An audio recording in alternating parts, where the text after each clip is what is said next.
میرات المناجی کے اندر مفتی احمد یار خان نعیمی رحمۃ اللہ علیہ آپ نے دو باتیں بڑی خوبصورت لکھیں. میں چاہتا ہوں کہ بطور پیغام اور میسج اور آپ کا شوق بڑھانے کے لیے میں آپ کی خدمت میں عرض کروں. آپ فرماتے ہیں کہ جو بندہ درود پاک کی کثرت کرے، اتنی کثرت کرے کہ اسے دعا مانگنے کا موقع بھی نہ ملے، فرمایا اللہ تعالیٰ بن مانگے اسے ہر چیز عطا فرما دیتا ہے. وجہ ہوتی ہے درود پاک کی کثرت. درود پاک ضرور کثرت سے پڑھیں. اور دوسری جگہ آپ لکھتے ہیں، یہ آپ نے تیسری جلد میں لکھا، اور دوسری جگہ پہ آپ نے بڑے کمال کی بات لکھی. فرماتے ہیں یہ جتنی مکھیاں ہیں قیامت والے دن یہ جہنم میں جائیں گی، لیکن اس لیے نہیں کہ ان کا ٹھکانہ ہے یا عذاب دیا جائے گا، بلکہ اس لیے کہ یہ جہنمیوں کے عذاب میں اضافے کا سبب بنے گی. جب یہ تنگ کرتی ہے نا مکھی، تو یہ بھی ایک آزمائش ہے. ابھی گرمیاں آ گئی ہیں، 6 فٹ کے بندے کو یہ مکھی سونے نہیں دیتی، آپ کا تجربہ ہو جائے گا. اور نہ ہی یہ ہتھے چڑھتی ہے کہ بندہ اس کو پکڑ کے کہیں باندھ دے یا قید کر دے یا سزا دے دے. تنگ بھی رج کے کرتی ہے. وہ پنجابی چادر بھی اپنی آئی تے آوے صحیح، تو پھر یہ تنگ ضرور کرتی ہے. لیکن فرمایا اسی وجہ سے ان کو جہنم میں بھیجا جائے گا تاکہ یہ جہنمیوں کو تنگ کریں. ادھر سے آگ، ادھر سے مکھیاں، شدت پیدا کی جائے. لیکن وہیں پہ فرماتے ہیں کہ مکھیوں کی یہ خوش نصیب قسم وہ بھی ہے جو سیدھی جنت میں جائے گی. تو وہ کون سی مکھیاں ہیں؟ فرمایا وہ شہد کی مکھیاں ہیں، یہ سیدھی جنت میں جائیں گی. لیکن سوال یہ پیدا ہوتا ہے شہد کی مکھی میں کیا کوالٹی ہے کہ جو اس کو سیدھا جنت میں لے کے جائے گی؟ درود پاک پر لکھی جانے والی شرح و بس کے ساتھ کتابیں آپ پڑھ لیں، اس میں موجود ہے. فرمایا یہ مکھی جب اپنے چھتے سے نکلتی ہے مختلف پھولوں کے رس چوسنے کے لیے، یہ جاتے بھی حضور کی ذات پہ درود پڑھتی ہے اور آتے بھی درود پڑھتی ہے. تو فرمایا یہ درود پاک کی برکت ہے کہ اس کو سیدھا جنت میں جانا نصیب ہو جائے گا. تو میں آج کے اس آستانے کے خوبصورت پیغام سے یہ بات عرض کروں، اور وہ یہ ہے کہ اگر مکھی درود پڑھے تو اس کو تو ڈائریکٹ جنت جانا نصیب ہو جائے، اگر حضور کا دیوانہ درود پڑھے تو بتاؤ کہاں جائے گا؟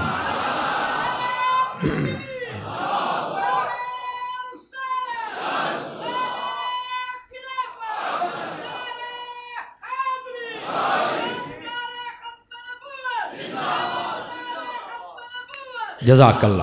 گرامی قدر حضرات، تو اس واسطے درود پاک ضرور کثرت سے پڑھا کریں. اللہ کریم ہم سب کو عمل کی توفیق عطا فرمائے.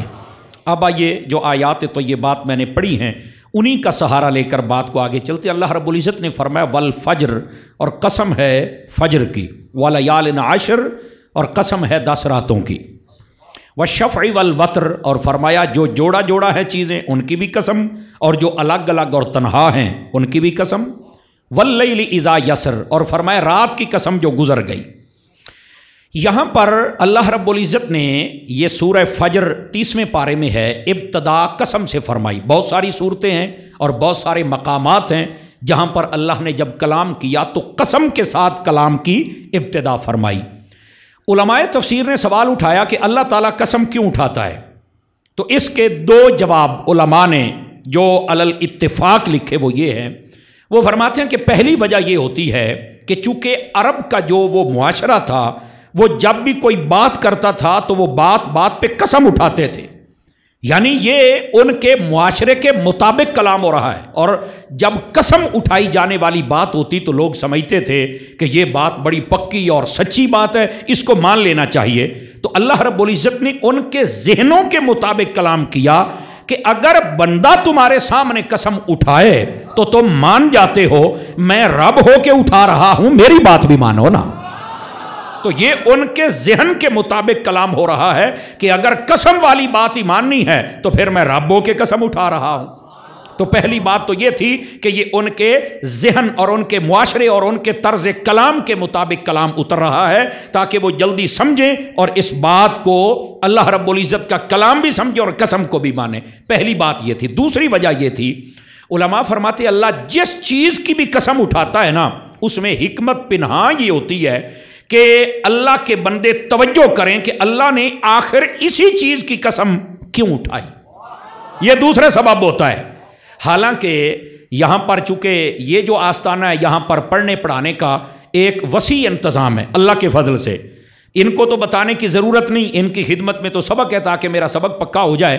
اور آپ حضرات جتنے، آپ کے لیے میں بات عرض کرتا ہوں، اور وہ یہ ہے، ہم جب قسم اٹھائیں نا تو ہم صرف دو چیزوں کے ساتھ اپنی قسم اٹھا سکتے ہیں، اور اس کے لیے بھی شرط یہ ہے کہ قسم جب اٹھائی جائے تو وہ سچی بات پر اٹھائی جائے، دو چیزوں کے ساتھ۔ اور وہ دو چیزیں کیا ہیں؟ ہم جب قسم اٹھائیں گے یا قرآن سے اٹھا سکتے ہیں یا رحمان کی قسم اٹھا سکتے ہیں، بس اس کے علاوہ نہ مکے کی، نہ مدینے کی، نہ تیری، نہ میری، نہ تیری، تیرے پیو دی، نہ میرے پیو دی، کسی کی قسم نہیں ہے۔ قسم ہے یا رحمان کی ہے یا قرآن کی ہے، سمجھ، یہ ہمارے لیے حکم ہے۔ لیکن جب رب نے قسم اٹھائی تو رب تبارک و تعالیٰ نے کبھی فجر کی قسم اٹھائی، کبھی راتوں کی قسم اٹھائی، کبھی مکے کی اٹھائی، کبھی زلفوں کی اٹھائی، سمجھ آئی، کبھی چہرے کی اٹھائی، کبھی زمانے کی اٹھائی۔ تو آخر کیا وجہ ہے اللہ رب العزت نے کیوں اٹھائی؟ اس لیے کہ ان چیزوں کی قسم اٹھانے میں بھی حکمت ہوتی ہے۔ ہمارے لیے حکم ہے دو چیزوں سے قسم اٹھائیں، اس اور وہ بھی سچی ہو، اور تیسری شرط علماء کہتے ہیں تم سے قسم کا مطالبہ بھی کیا جائے، اور اس کے بغیر مسئلہ حل نہ ہو تو پھر قسم اٹھانی۔ ایسے ہی نہیں کہ تمہیں کسی نے کہا ہی نہیں اور تم کہتے اللہ دی قسم ہے جو ہے، تینوں کسی حق ہے ہی نہیں، توجہ ہے کہ کوئی نہیں؟ آپ کا قسم اٹھانا بنتا ہی نہیں ہے۔ تو جب یہ تقاضے ہوں تو پھر قسم اٹھائی جائے، اور اللہ کے ساتھ یا قرآن کے ساتھ، بس۔ لیکن اللہ رب العزت نے باقی چیزوں کی کیوں اٹھائی؟ تاکہ ان چیزوں کی طرف توجہ ہو جائے کہ آخر اللہ نے انہی کی قسم کیوں اٹھائی ہے، سمجھ آ رہی ہے؟ اب آ جائیے، یہ دو باتیں، ایک تو ان کے طرز کلام کے مطابق، اور دوسرا چیز کی طرف توجہ ہو جائے۔ اب اللہ نے قسم اٹھائی والفجر کی، تو کیوں اٹھائی؟ سمجھ آئی نا؟ اب علماء نے اس پر قلم اٹھایا، وہ کہتے ہیں اس سے مراد پہلی وجہ یہ ہے، یہ جو فجر کا وقت ہوتا ہے نا، یہ دن کے نکلنے کا وقت ہوتا ہے، رات کے اندھیرے ختم ہونے کا وقت ہوتا ہے، اور یہ اللہ کی کل مخلوق وہ جس شکل و صورت میں ہو، انسان کی صورت میں، جانوروں کی، پرندوں کی، حشرات الارض کی صورت میں ہو، درختوں کی، جو کچھ بھی ہے، اس کو رات کا الگ فائدہ ہے، دن کا الگ فائدہ ہے، اور دن کی ابتدا فجر سے ہوتی ہے۔ تو فرمایا اللہ رب العزت نے اس دن میں اپنی مخلوق کے لیے کثیر فائدے رکھے ہیں، اس کی قسم اس لیے اٹھائی ہے کہ جس نے فجر میں اتنے فائدے رکھے ہیں اس رب کی طرف بھی توجہ کر لو نا۔ اب سمجھ آ رہی ہے؟ یہ پہلی وجہ ہے۔ اب دوسری وجہ فرمایا اس فجر کی قسم جو اٹھائی اس لیے کہ لوگوں کو پتہ چلی کہ یہ جو فجر ہے نا، فجر، اس کی بھی ایک اہمیت ہے۔ پہلے تھا وقت فجر، اب دوسرا ہے نماز فجر۔ یہ جو نماز فجر ہے اس کی بہت اہمیت ہے۔ میرے شیخ طریقت سیدی و سندی امیر اہل سنت حضرت علامہ پیر محمد الیاس اتار قادری دامت برکاتہم العالیہ، آپ نے جو نماز کے فضائل پر بڑے جلد کی کتاب لکھی، اس کے اندر یہ حدیث آپ نے لکھی ہے، تخریج کے ساتھ وہاں موجود ہے۔ آپ فرماتے آقا کریم علیہ السلام نے فرمایا جو بندہ فجر کی نماز پڑھ کے اپنے گھر سے نکلتا ہے وہ اللہ کا جھنڈا اپنے ہاتھ میں لے کے نکلتا ہے، اور جو فجر کی نماز پڑھے بغیر نکلتا ہے فرمایا وہ شیطان کا جھنڈا اپنے ہاتھ میں لے کے نکلتا ہے۔ اب یہ فجر کی قسم اس لیے اٹھائی کہ لوگوں توجہ کرو، تم نے جب نکلنا ہے تو تمہارے ہاتھ میں شیطان کا جھنڈا نہ ہو بلکہ رب رحمان کا جھنڈا ہونا چاہیے۔ اب یہ تھی دوسری بات۔ اب یہیں پر میں ایک حدیث شریف اور بھی سنا دوں تاکہ یہ بات تھوڑی اور ذہن بھی بن جائے۔ مسلم شریف کے اندر حدیث شریف موجود ہے، نبی رحمت شفیع امت صلی اللہ علیہ وسلم آپ نے ارشاد فرمایا جو بندہ عشاء کی نماز باجماعت پڑھ کے سو جائے اللہ تعالیٰ آدھی رات عبادت کا ثواب عطا فرما دیتا ہے۔ عشاء کی نماز پڑھ کے آپ نے سو جانا ہے تو کتنا ثواب ملے گا؟ آدھی رات کا، تو بقیہ آدھی فرمایا جو بندہ اٹھ کے فجر پڑھ لے اللہ تعالیٰ بقیہ آدھی کا ثواب بھی عطا فرما دیتا ہے۔ تو یہاں پر فجر کی نماز پڑھنے اور پھر عشاء پڑھ کے سونے، اس کی برکت بھی آ گئی، ساری رات عبادت بھی۔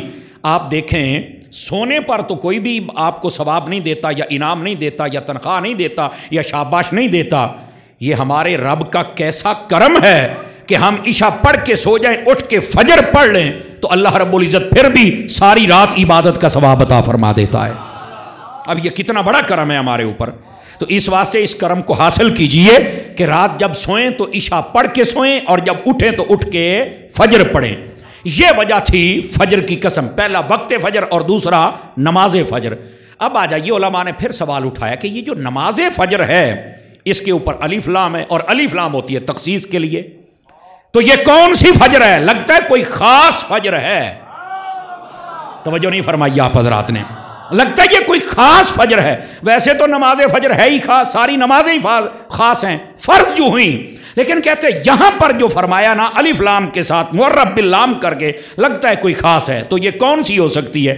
اب سنیے اس کا جواب. فرماتے ہیں یہ ہر جمعے کی صبح کی فجر کی نماز ہے. اب آپ کہیں گے یہ جمعے کی فجر اگر اس کی تخصیص ہے تو وجہ کیا ہے؟ چونکہ روایت میں آتا ہے, یہ جو تفسیر کر رہا ہوں یہ روح البیان کے اندر اسی آیت کے تحت لکھا ہوا ہے. فرماتے ہیں یہ جو جمعے کا دن ہے یہ باقی دنوں کا سردار ہے, اور اس دن نیکیاں بڑھا دی جاتی ہیں. اور پھر صرف یہاں تک نہیں بلکہ اگلی بات بڑی توجہ طلب ہے. فرماتے ہیں یہ جو جمعہ ہے یہ غریبوں کا حج ہے. آواز بڑی کمزوروں والی آئیے آپ حضرات کی.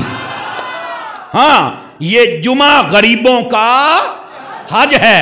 اور یہاں پر یہ بات سن لو, کوئی بندہ 10-20 لاکھ روپے خرچ کر کے جائے, قبول ہو یا نہ ہو یہ بات کی بات ہے. یہ مالداروں کے لیے مسئلہ ہے, حضور کے دیوانوں کے لیے مسئلہ یہ ہے.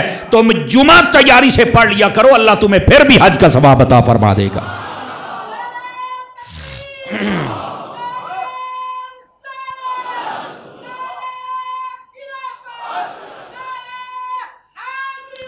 اللہ اکبر. توجہ ہے کہ کوئی نہیں آپ سبھی حضرات کی؟ تو گرامی قدر حضرات, کہنے کا مقصد یہ ہے یہ جو خاص فجر ہے تو اس میں پہلا قول یہ ہے کہ یہ جمعے کی فجر ہے, ہر جمعے کی. تو ہمیں توجہ کرنی چاہیے. اور دوسرا, علماء فرماتے ہیں یہ محرم شریف کی جب پہلی آتی ہے یعنی یکم محرم, یہ اس کی فجر کی قسم ہے. اگر یہ تخصیص کر دی جائے تو پھر سوال یہ پیدا ہوتا ہے کہ یہ محرم کی پہلی تاریخ کی فجر کیوں؟ اب اس کا جواب بھی سن لیجئے, اگر سمجھ آئے تو آپ اپنی محبت کا اظہار کر سکتے ہیں. فرمایا کہ اسلامی اعتبار سے یہ ہمارے سال کی ابتدا ہے, اور جیسے آپ کہتے ہیں نا first impression the last impression, سمجھ آئی کہ جو پہلی مرتبہ آپ نے اپنے لیے ماحول بنانا ہے وہی بننا رہنا چاہیے. تو فرمایا ابتدا اچھی ہو جائے سال کی تو اللہ کے فضل سے اگلے پورے سال میں آپ کو برکت ملتی رہے گی. آپ میں سے کئی لوگ تاجر حضرات بیٹھے ہوں گے تو آپ دیکھا آپ یہ سوچتے ہوں گے جب صبح کوئی بندہ دکان کھولتا ہے نا تو پتہ کیا کہتے ہیں, یار بونی چنگی ہو جاوے. توجہ نہیں فرمائی آپ حضرات نے, تھوڑی بولیے دستا پہ کہ چنگی ہو جاوے بونی چنگی. اب بونی چنگی دا کیا مطلب ہے؟ وہ کہتے ہیں یار صبح پہلا گاہ کوئی اچھا آ جائے نا تو سارا دن برکت ہی برکت رہتی ہے. اور یہاں پر بھی یہی بتایا جا رہا ہے کہ جب سال کی ابتدا فجر سے ہو جائے گی تمہارے سال کی بونی اچھی ہو جائے گی, سارا سال برکت ہی برکت رہے گی. اب سمجھ آئیے آپ حضرات کو؟ کوئی نہیں آئے جناب. تو یہ ہے اگر فجر اس کو دیکھا جائے تو یہ خاص فجریں ہیں جن کی قسم ارشاد فرمائی گئی. اب آ جائیے ذرا اگلی بات. فرمایا وَلَيَالٍ عَشْرٍ, فرمایا 10 راتوں کی قسم. تو یہ 10 راتوں سے مراد کیا ہے؟ صاحب تفسیر روح البیان لکھتے ہیں کہ یہ 10 راتیں جو ہے نا, عربی لوگ وہ جو اپنے اس معاشرے اور کلچر کے تھے وہ جب کہتے تھے نا کہ یہ دن یہ راتیں بڑی خاص ہیں, اس سے مراد ان کے دن ہوتے تھے. سمجھ آ رہی نا؟ اس سے مراد ان کے دن ہوتے تھے. جیسے کوئی کہتا ہے یار گرمیاں دیا راتاں بڑیاں اوکھیاں, بھئی راتاں اوکھیاں تو دن سوکھا ہے. توجہ نہیں فرما رہے, دن کیڑا سوکھا ہے؟ مطلب یہ ہوتا تھا کہ سارا دن ساری رات ایسے ہی ہے. تو اس تناظر میں کلام ہو رہا ہے. فرمایا یہ راتوں کی بھی قسم ہے اور دنوں کی بھی ہے. اور اگر راتوں کی قسم ہو تو پھر کیا ہے, اور اگر دنوں کی ہو تو پھر کیا ہے؟ دونوں تفسیریں سنیے اور اپنے ایمان کو تازہ کیجئے. فرمایا کہ اگر راتیں مراد ہوں تو اس سے مراد رمضان المبارک کے آخری عشرے کی 10 راتیں ہیں. تو فرمایا بھی ان کی قسم کیوں ہے بھئی, اس کی وجہ کیا ہے؟ وہ فرماتے ہیں وجہ یہ ہے کہ یہ 10 راتیں وہ ہیں جن کی تاک راتوں کے اندر اللہ نے برکت والی رات جس کو ہم لیلۃ القدر کہتے ہیں وہ چھپا کے رکھی ہے تاکہ لوگ جاگتے رہیں اور وہ برکت والی رات کا فیضان ہم ان کو نصیب فرما دیں. سمجھ آ رہی ہے؟ اور اس واسطے اس کی قسم ارشاد فرمائی آخری 10 راتوں کی. اور اگر دنوں کی ہو تو پھر دن کون سے ہیں؟ توجہ ہے کہ کوئی نہیں؟ اچھا, اس میں پھر 2 قول ہیں. ایک ہے تفسیر عالمانہ اور ایک ہے تفسیر صوفیانہ. ہم بیٹھے ہیں صوفیوں کے ڈیرے پر. سمجھ آئی؟ اچھا, صوفی بھی وہ جو عالم بھی ہے اور عالم بھی تکڑا ہے. صدقے جاواں تہاڈی چپ تو. اللہ اکبر. اللہ کریم آپ کو خیر و برکت عطا فرمائے. گرامی قدر حضرات اس بات کو سمجھیے ذرا. اب جو بات سمجھنے والی تفسیر عالمانہ بھی سنیے اور صوفیانہ بھی سنیے کہ آخری 10 راتوں سے مراد کون سی 10 راتیں ہیں. یہاں پر جو عالم حضرات ہیں وہ یہ فرماتے ہیں کہ ان 10 راتوں سے مراد سب سے پہلے وہ 6 دن اور 6 راتیں ہیں جن میں اللہ نے زمین و آسمان کو بنایا تھا.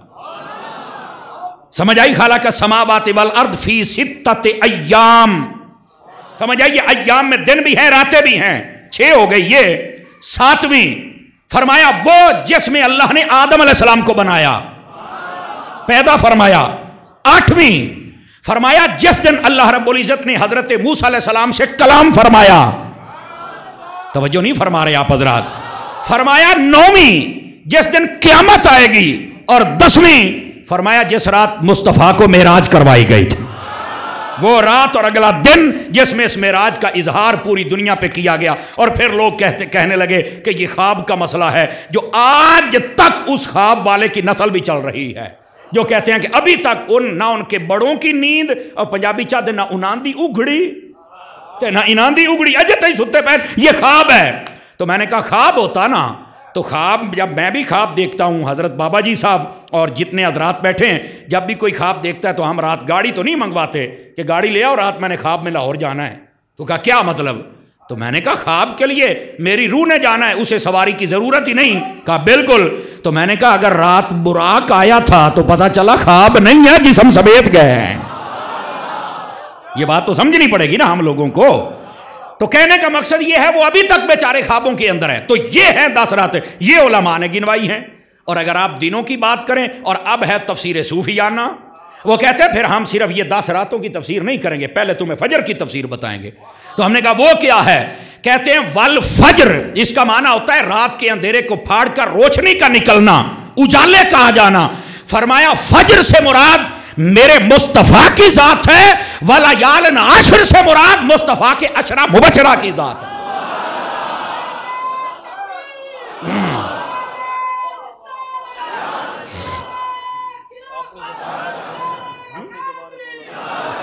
ٹھیک ہو گیا. اللہ اکبر. بابا جی آپ کی وکالت کر رہے ہیں کہنے نے تھوڑا جی ناندی بولی دے وچ بھی نانو راضی کرو. کیا خیال ہے؟ کرے راضی بھائی تے مڑ تسی سانو کرے سو راضی سبحان اللہ نال کے کوئی نہ. اللہ اکبر. گرامی قدر حضرات اس مسئلے کو آپ سمجھنے کی کوشش فرمائیں. آہستہ آہستہ میں ٹچ دیتا رہوں گا بیچ میں بلکہ یہ ٹچ والا جملہ مجھے ویسے ہی نہیں پسند ہے. یہ میں آپ کو صحیح بتا دوں یہ بہت اوور جملہ ہے اور یہ اوور لوگ ہی بول سکتے ہم نہیں بول سکتے.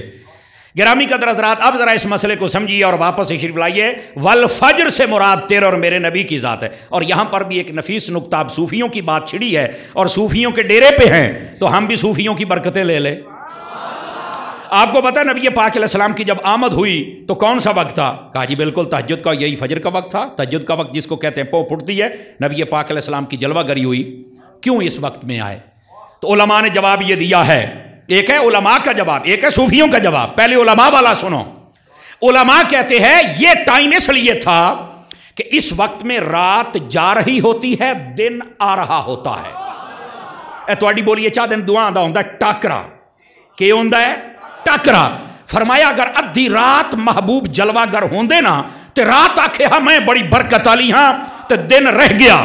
اور اگر دن نو آوے نا تو دن آکھیا میں لٹ لیاں برکتاں تے رات رہ گئی. اللہ نے فرمایا ایسا انتخاب کرنا ہے جاندی جاندی رات بھی برکت لے لوے امدہ دن بھی برکت لے لوے. اس واسطے محبوب پاک صلی اللہ علیہ وسلم آپ دے آمن دا جڑا ٹائم ہے او دا ای انتخاب فرمایا گیا ہے.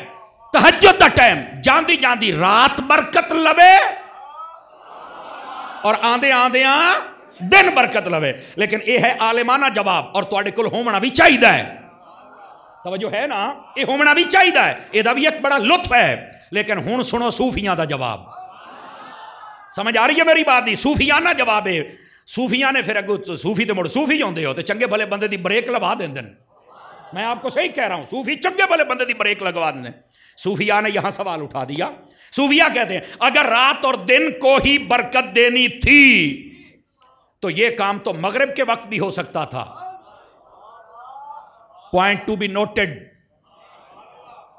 مجھے کچھ پڑھے لکھے لوگ بھی نظر آ رہے ہیں نا اور آپ کو پتا ہے پیر صاحب کو اللہ نے جو صلاحیتیں بخشی ہیں آپ تو ڈبل پی ایچ ڈی ہیں.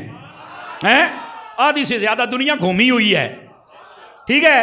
تو آپ کے پھر متعلقین بھی ایسے ہی، اللہ ان سب کو جزائے خیر بخشے۔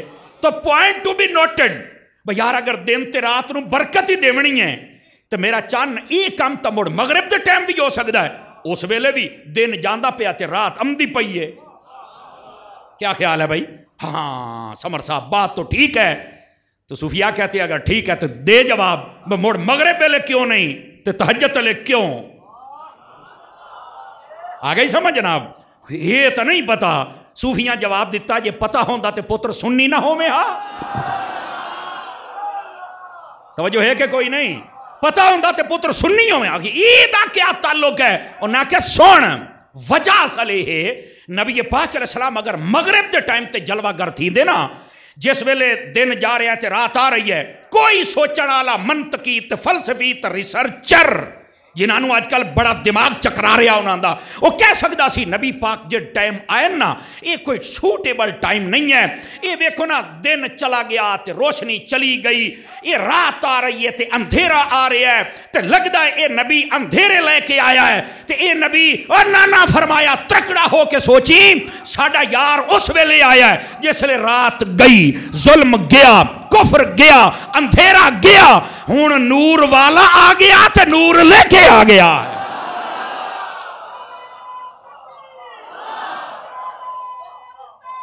جزاک اللہ۔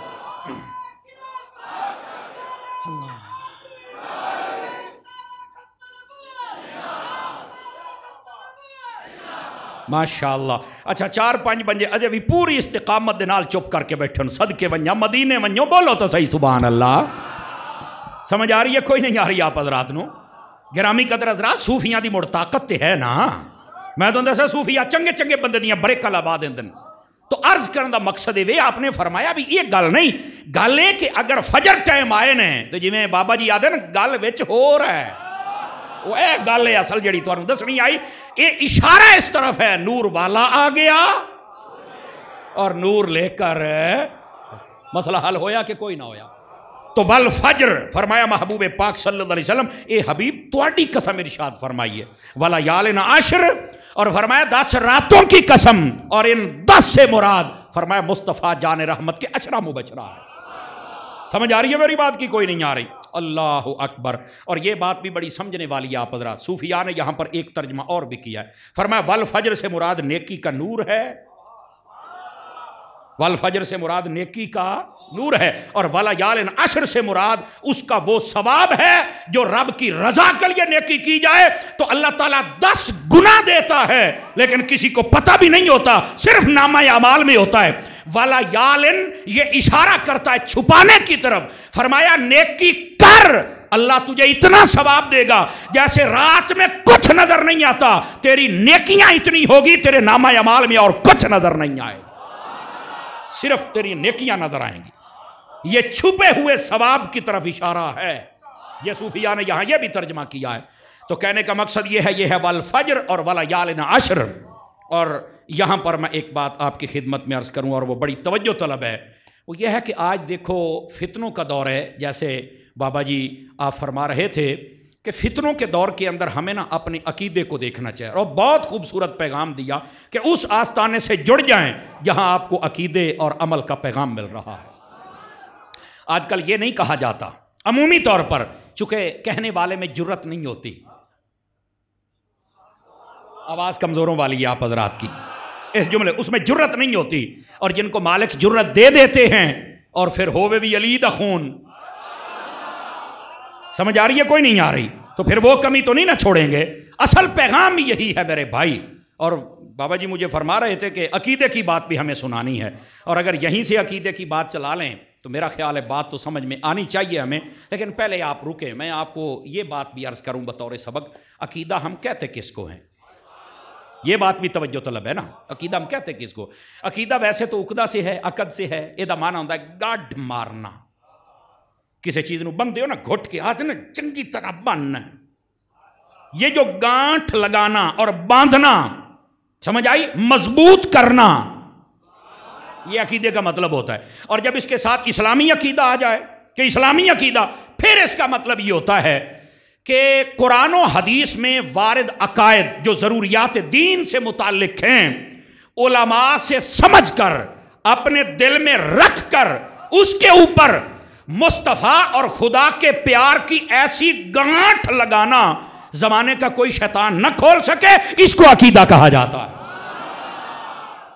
ایسی گانٹھ لگا دینا اپنے دل میں سمجھ کر اس کو کوئی کھول نہ سکے، بے شک وہ پلمبر ہو یا مرزا ہو۔ آواز بہت کمزوروں والی ہے آپ حضرات کی۔ وہ پلمبر ہو یا مرزا ہو، وہ ڈاکٹر ہو یا ماسٹر ہو، توجہ نہیں فرما رہے آپ حضرات۔ ہمیں ڈاکٹر بھی چاہیے تو ڈنگر ڈاکٹر نہیں چاہیے، ہمیں ڈاکٹر بھی چاہیے تو ارشد جیسا چاہیے۔ سمجھ آئیے؟ ایک ہوتا ہے راشد، ایک ہوتا ہے ارشد۔ راشد ہدایت دینے والا، ارشد یہ اس کے اندر اس میں تفضیل ہے، خزانہ ہدایت۔ توجہ ہے کہ کوئی نہیں آپ حضرات کو؟ تو آج کل لوگوں نے لفظوں کو یتیم کر دیا نا، توجہ ہے کہ کوئی نہیں آپ حضرات؟ تو لفظوں کو یتیم نہ کریں، ہمارے پاس ابھی اس لیول کے بندے ہیں الحمدللہ، ہم آپ کو دکھا سکتے ہیں۔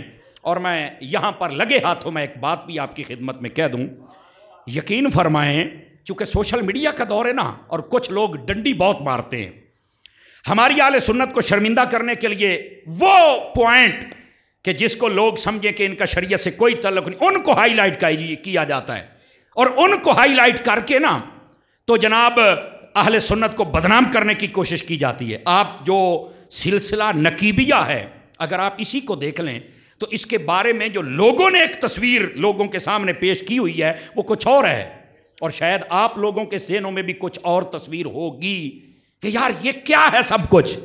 لیکن جب آپ یہاں پر آتے ہیں جامعہ نقیبیہ تعلیم القرآن کے اندر، تو آپ کو پتہ چلتا ہے کہ جہاں پر علم، عمل، عقیدہ، حسن، تازگی، سادگی، اخلاق، عبادات، معاملات، عشق رسول، عشق صحابہ، عشق اہل بیت، عشق اولیاء، سب چیزوں کا اجتماع ہے، تو وہ اس آستانے پہ ملے گا آپ کو۔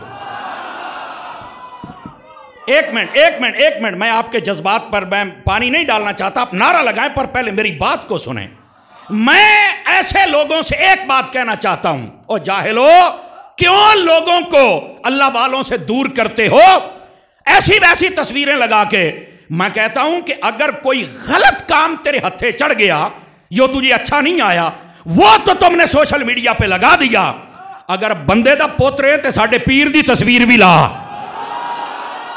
اگر بندے دا بچہ ہے تو انہاں دی فوٹو بھی لا، اور بتا یہ ہے وہ آستانہ جہاں سے عقیدے کی، عمل کی، عشق کی، محبت کی، تصوف کی، صحابہ کے پیار کی، اہل بیت کے پیار کی، ولیوں کی بیک وقت تربیت بھی ہو رہی ہے اور محبت بھی مل رہی ہے۔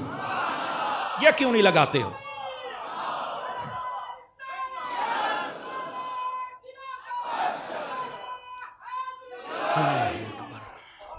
اچھا، کئی سچی باتیں سن کے بھی چوپ ہونے لگ جاتے ہیں نا جی۔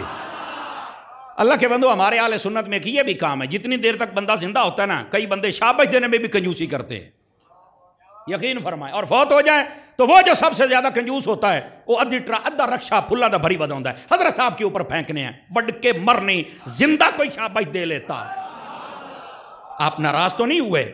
اگر کوئی میرا جملہ پسند رہا ہے تو مجھے واپس کر دیجئے، یہ میں اپنے گھر میں بیٹھا ہوں بخوشی قبول کر لوں گا۔ توجہ نہیں فرمائی آپ حضرات؟ اللہ کے بندے، زندہ بندے کو بھی شاباش دے دو۔ اور میں اس کیمرے کی وساطت سے یہ کہنا چاہتا ہوں، آپ اس آستانے پہ آ جائیں، آپ کو پتہ چلے گا حفظ کی کلاس یہاں چل رہی ہے، درس نظامی کی کلاس یہاں چل رہی ہے، تخصص یہاں ہو رہا ہے، تربیت مریدوں کی یہاں ہو رہی ہے۔ اور میں جب سے آیا اور میں نے جو کوئی دیکھا ہے اس کے اندر جو آپ کا ڈسپلن اور اپنے پیر کا ادب، اس پر آپ کا 100/100 نمبر نہیں ہے، 100/112 نمبر ہے۔ وہ اگر آپ کو ملیں گے تو آپ کو یہاں سے ملیں گے آگے۔ تو میں کہنا چاہتا ہوں، خدا را اہل سنت کو بدنام کرنے کے لیے 2-3 کلپ تمہارے ہتھیں آ گئے کہ جناب یہ دیکھو یہ ڈھول کھڑک رہے، تو ڈھول کھڑکتا ویکھیا ہے، تو قال اللہ و قال الرسول پڑھتا ہوا کیوں نہیں دیکھا ہے؟ یہاں پر دیکھ رہے ہیں جتنے بندے بیٹھے ہوئے ہیں، ان کے سر کا تاج دیکھ، ان کے کرتے دیکھ، ان کا لباس قادری دیکھ، تجھے پھر بھی یہ تصویر اصل ہے۔ توجہ ہے کہ کوئی نہیں آپ حضرات کی؟ تو مہربانی فرمائی جائے، ایسے ہی دو چار چیزوں کی وجہ سے جناب علی شور مچا دینا، اس کا کیا فائدہ ہے؟ حقیقت یہ ہے کہ جو ہر وقت تصویر تمہارے سامنے رہتی ہے، سمجھ آ رہی ہے آپ حضرات کو؟ یہ صحیح نقشہ تمہارے سامنے کرنا یہ ہماری ذمہ داری ہے، ٹھیک ہے؟ اس لیے میں نے یہ نقشہ آپ کے سامنے کیا ہے۔ اور پھر یہاں سے یہ بھی بات واضح ہوتی ہے، حضور نقیب الاولیاء ہوں یا حضور ناصر الاولیاء ہوں؟ سمجھ آ رہی ہے؟ آپ جس کو بھی دیکھیں گے ان کی تعلیمات کا اثر ڈاکٹر صاحب کی صورت میں آپ کو نظر آئے گا۔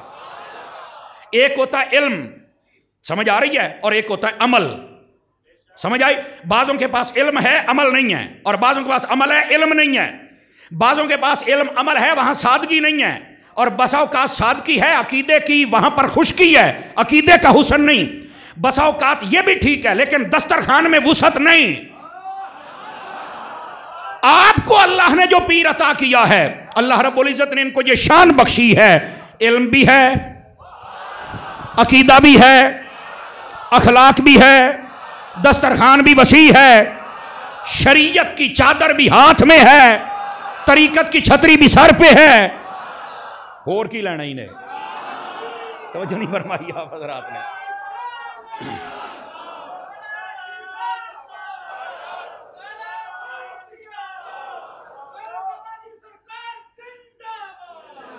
سمجھ آ رہی ہے کوئی نہیں آ رہی آپ حضرات کو؟ اللہ اکبر، نعرہ ایک بندہ لگایا کرے۔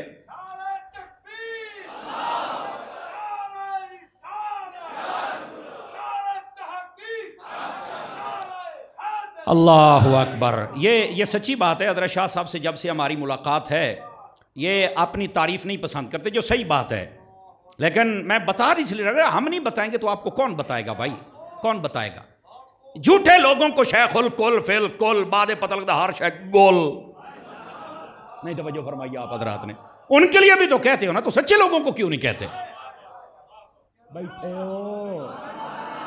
بیٹھے رویہ ہے، چونکہ بعض باتیں ہوتی ہیں جب پھر ہم نے کرنی ہوتی ہیں تو پھر ہمارا لہجہ اور انداز اپنا ہوتا ہے، تو یہ حقیقت ہے جو میں آپ کو کہہ رہا ہوں۔ اللہ رب العزت نے ان کو ان چیزوں سے نوازا، اور میری دعا ہے اللہ رب العزت اسی طرح ان کو عقیدے، علم، عمل، حسن اخلاق، وسعت ظرفی، وسعت قلبی، وسعت علمی، وسعت عملی، اللہ رب العزت ہر چیز سے جیسے پہلے سیراب فرمایا مزید سیرابیاں نصیب فرما دے۔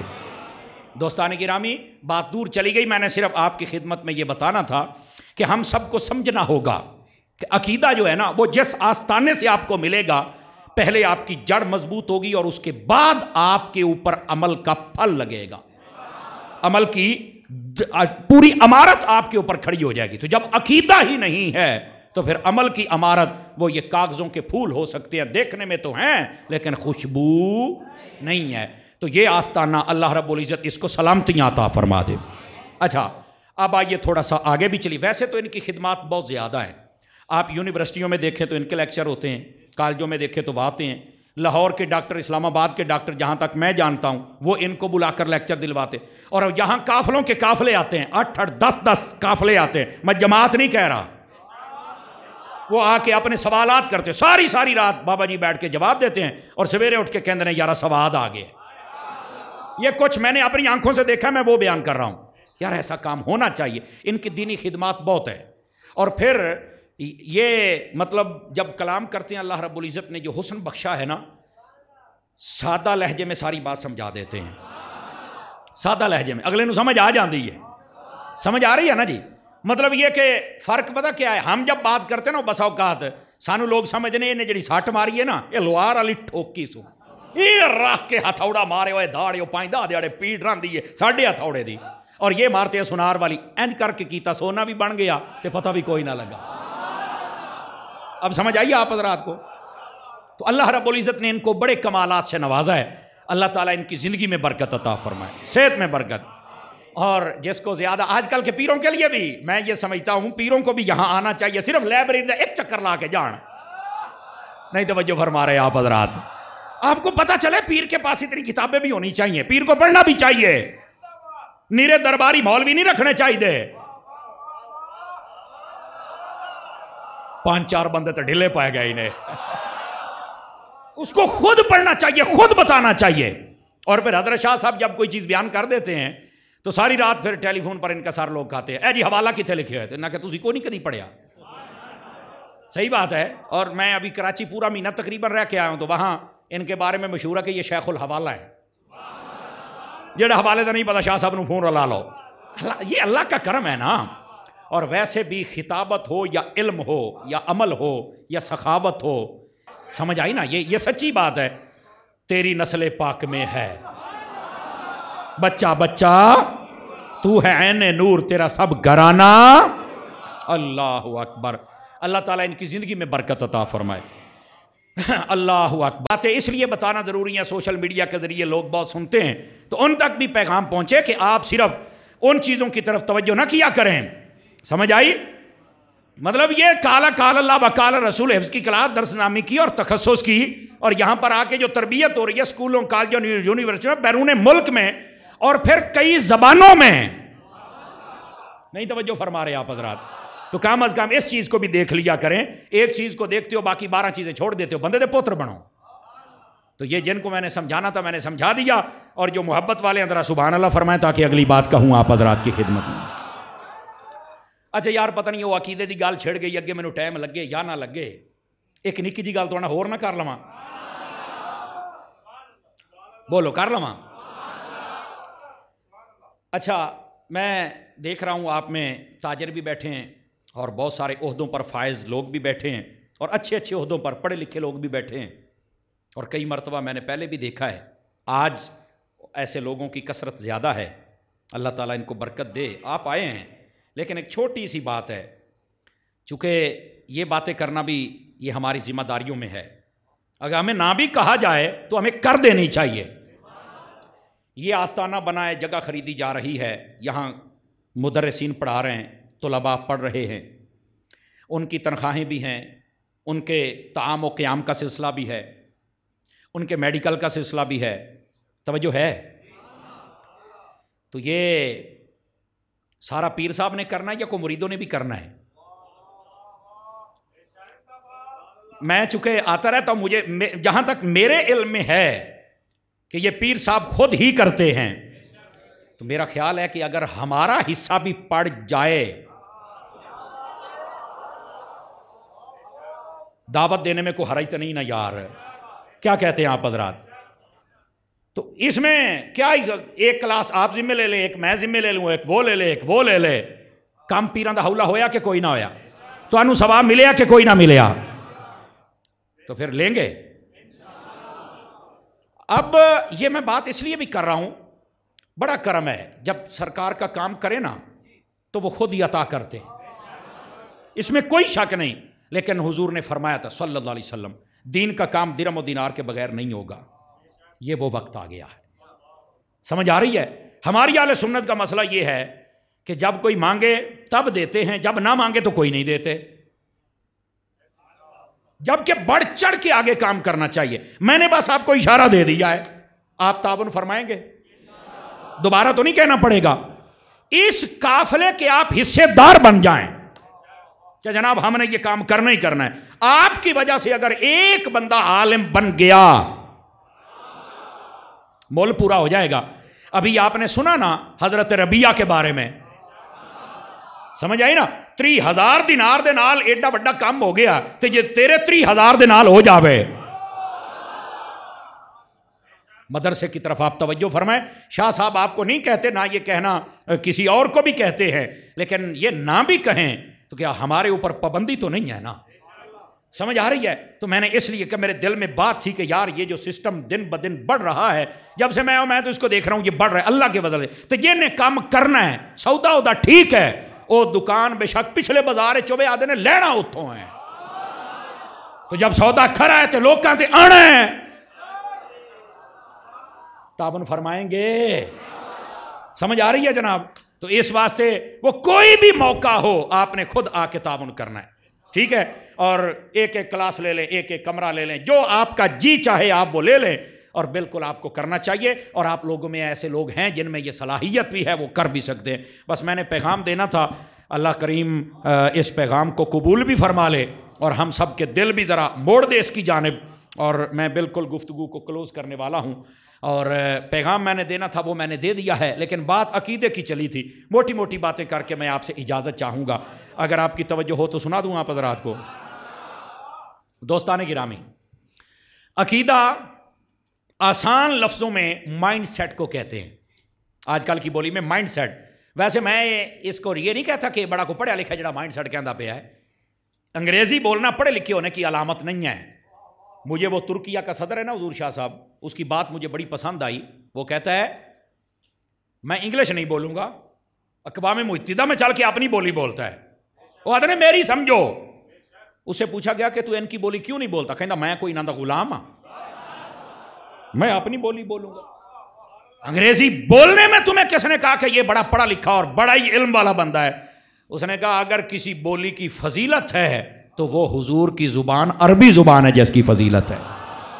اور میرے آقا کریم علیہ السلام نے فرمایا تعلموا العربیہ فإنہا لسان نبیکم ولسان اہل الجنہ، فرمایا عربی سیکھو، کیوں؟ فرمایا یہ تمہارے نبی کی بھی زبان ہے، یہ اہل جنت کی بھی زبان ہے، اس زبان کو سیکھو۔ تو اس کے علاوہ یہ میں نے ایک سمجھایا، بعض لوگ اس کو پسند کرتے، مائنڈ سیٹ، کسی بھی چیز کے بارے میں آپ کو جو نظریہ ہے، آپ کی جو سوچ ہے، آپ کا جو مائنڈ سیٹ ہے، جو آپ کے ذہن میں پکا ہو گیا، نقش ہو گیا ہے، اس کو عقیدہ کہتے ہیں، یہ یاد رکھ لیجئے۔ لیکن میں بڑی جلدی میں بات آپ کو ایک گلدستے کی صورت میں عرض کروں۔ عقیدے کی دو قسمیں ہوتی ہیں، موٹی موٹی بتا رہا ہوں۔ ایک ہوتا ہے جس کا تعلق ہے ضروریات دین کے ساتھ، اور ایک ہے جس کا تعلق ہے ضروریات اہل سنت کے ساتھ۔ ضروریات دین کس کو کہتے ہیں؟ ضروریات دین میں جتنی چیزیں آئیں ان میں سے کسی ایک کے ایک شعبے کا بھی انکار کر دیا جائے، بندہ دائرہ اسلام سے فارغ ہو جاتا ہے۔ تو آپ کہیں گے وہ ضروریات دین میں پھر آتا کیا ہے؟ سب سے پہلے اللہ کی توحید، سمجھ آ رہی ہے؟ دوسرے نمبر پر رسالت، تمام رسول، ہمارے آقا ختم نبوت کے تائیدار، تمام کتابیں، تمام فرشتے، حشر، نشر، جنت، دوزخ، موت، سمجھ آ رہی ہے؟ یہ سب چیزیں ضروریات دین میں سے ہیں۔ ان سب کے بارے میں علماء سے سمجھنا اور اس کے مطابق اپنا نظریہ سیٹ کرنا اور کسی ایک چیز کا بھی انکار نہ کرنا، یہ ہے ضروریات دین۔ مثال کے طور پہ کوئی بندہ کہتا ہے کہ میں سب چیزوں کو مانتا ہوں لیکن فرشتوں میں سے میں حضرت اسرائیل کو نہیں مانتا، فارغ ہو جائے گا۔ سب کو مان گیا ہے، ایک چیز کا انکار کرتے، ضروریات دین میں سے ہے۔ سب چیزوں کو مان گیا ہے، کہتا ہے میں سب کو مانتا لیکن قرآن مجید کی ایک آیت کو میں نہیں مانتا، فارغ ہو گیا ہے۔ توجہ نہیں فرما رہے آپ حضرات؟ جتنی ضروریات دین کی چیزیں ہیں ان کے تمام تر شعبے ماننا پڑے گا۔ سمجھ آ رہی ہے میری بات کی؟ دوسرا ہے ضروریات اہل سنت۔ ضروریات اہل سنت میں کیا آتا ہے؟ سب سے پہلے نبی پاک صلی اللہ علیہ وسلم آپ کا با اختیار ہونا، جو یہ نہیں مانے وہ سنی نہیں ہے، توجہ نہیں فرما رہے۔ دوسرے نمبر پر آقا کریم علیہ السلام کو اللہ کی عطا سے عالم غیب ماننا، جو یہ نہ مانے سنی نہیں ہے۔ نبی پاک علیہ السلام نوری بشر ہیں، بشر محض بھی نہیں ہے، محض نور بھی نہیں ہے۔ بشریت کا انکار تو ہے ہی نہیں نا، بشریت کا جو انکار کرے دائرہ اسلام سے خارج ہے، مسئلہ تے نور تے بنتا ہے۔ اب لوگ کہتے ہیں میں دلیل دیتا نبی بشر ہے، وہ دلیل دیتا نبی نور ہے، میں کہتا ہوں دونوں نہیں کمڑے ہو، اب بشریت تے مسئلہ ہی کوئی نہیں۔ بشریت کی آیت نہ پڑھ، وہ تو میں بھی مانتا ہوں، یہ پڑھ کے نبی نور نہیں، میں یہ پڑھتا ہوں نبی نور ہے۔ چاس تو پھر آئے نا، وہ بشر کی پڑھ رہا ہے، وہ نور کی پڑھ رہا ہے۔ اللہ دیا بندے پہلے انہوں قابو تک کرنا، کٹا حلال کرنا، پہلے ٹنگا تا صحیح طرح باننا ہے۔ توجہ نہیں فرمائی آپ حضرات؟ پہلے انہیں لتہ صحیح طرح بان تاکہ حل نہ سکے۔ تو کہنے گئے یہ بھی ضروریات اہل سنت میں سے۔ آقا کریم علیہ السلام با اختیار ہیں اور ہمارے نظریے کے مطابق اللہ کی عطا سے مختار کل ہیں۔ توجہ ہے؟ یہ ماننا بھی ضروریات ہے، جو نہیں مانے سنی نہیں ہے۔ بیٹھے ہو ہوں اگلے، اب جو باتیں چھیڑنے لگا ہوں ضروریات اہل سنت، اس پر آج کل کا زیادہ مسئلہ بنا ہوا ہے۔ اس کائنات میں نبیوں کے بعد سب سے افضل ابو بکر صدیق ہے. اس کو ماننا یہ ضروریات اہل سنت میں سے ہے. جو نہیں مانتا سنی نہیں ہے. نہیں جی ہم تو پیر ہوتے ہیں. تو میں نے کہا تو علی کے پیر کوئی نہیں مانتا, تجھے پیر کیسے مان لینا بتا. حضرت ابو بکر صدیق داتا صاحب رحمت اللہ علیہ نے کشف المحجوب میں لکھا ہے, فرما سارے صوفیوں سے بڑا صوفی ابو بکر صدیق ہے. توجہ ہے کہ کون نہیں آپ حضرات کی؟ یہ ضروریات اہل سنت میں ہے. نبی پاک علیہ السلام کا پہلا خلیفہ بلا فصل وہ حضرت تاجدار صداقت ابو بکر صدیق ہے. جو نہیں مانتا وہ سنی نہیں ہے. اب سمجھ آئیے آپ حضرات کو. نبی پاک علیہ السلام کے کل صحابہ جنتی ہیں. جو حضرت عطار نے نعرہ لگایا ہر صحابی نبی, یہ قرآنی اور ایمانی نعرہ ہے. جو نہیں مانتا وہ سنی نہیں ہے. بیٹھے ہو اس بات کو سمجھنے کی کوئی. نبی پاک صلی اللہ علیہ وسلم آپ کی 4 بیٹیاں ہیں حقیقی. جملے کا وزن محسوس کیا جائے. جو نہیں مانتا کہتا میں ایک کو مانتا ہوں 3 کو نہیں مانتا, سنی نہیں ہے. یہ بڑے خاص پوائنٹ صرف آپ کو دے رہا ہوں, پوائنٹ. تفصیل پھر کبھی صحیح. ابھی ہیڈ لائن چل رہی ہیں. بیٹھے ہو. یہ ضروریات اہل سنت میں سے ہے. اسی طرح 4 یاروں کا نعرہ لگانا پیار کرنا, پنجتن پاک کا نعرہ لگانا پیار کرنا, اور دونوں کا اکٹھا. کوئی 4 یاروں کو لے کے بھاگ نکلا, پنجتن پاک کو چھوڑ دیا, کوئی پنجتن پاک کو نکلا, 4 ہو جائے, دونوں فارغ ہو. صحیح وہ ہے جس کے ایک ہاتھ میں 4 یاروں کا دامن اور دوسرے ہاتھ میں پنجتن پاک کا دامن. توجہ ہے کہ کوئی نہیں آپ حضرات کی؟ نبی پاک علیہ السلام کی جب اہل بیت کی باری آئے تو آقا کریم علیہ السلام کی اہل بیت میں اپنی چوائس کی شخصیات داخل کرنا یہ اہل سنت نہیں ہے. نبی پاک کی اہل بیت کی باری آئے گی, سب سے پہلے نبی پاک کی ساری بیویاں مراد ہیں, دوسرے نمبر پر نبی پاک علیہ السلام کے بیٹے اور بیٹیاں مراد ہیں, تیسرے نمبر پر وہ لوگ جن کے اوپر صدقہ زکوٰۃ حرام ہے. یہ 3 لوگوں کو, 3 احباب کو, 3 مبارک جماعتوں کو اہل بیت میں ماننا یہ ہے اہل سنت. اور جو اس کا انکار کرے وہ کبھی سنی ہو سکتا. بیٹھے ہو. اور آخری بات, اللہ کے کامل ولیوں کو ماننا. ہمارے لوگ نا ولیوں سے بہت بھاگتے ہیں, بالخصوص صوفیاء سے. حالانکہ صوفیاء تمہیں حقیقت تک لے کے جاتے ہیں, اور کئیوں نے اس صوفیاء کا لبادہ اوڑھ کر ناجائز فائدہ بھی اٹھایا ہے.